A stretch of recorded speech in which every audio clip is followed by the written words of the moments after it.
Viewers, এটা হচ্ছে আমাদের মেরিনেট করে রাখা মাংস। তেল গরম হয়েছে, এখন আমরা এগুলো দিয়ে দিব।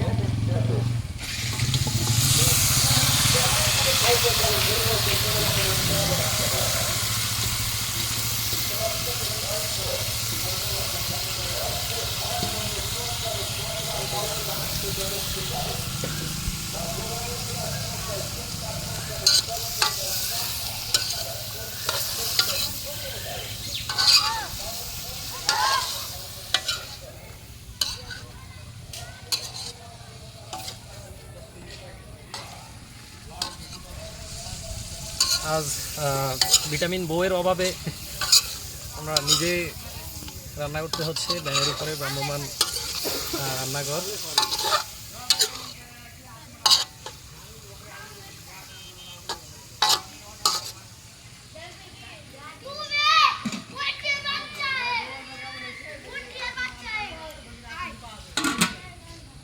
ঢাকনা দিয়ে দেওয়া হয়েছে, এটা আমরা 5-7 মিনিট পরে আবার উল্টিয়ে দেখবো কী অবস্থা, তারপর পানি দিব।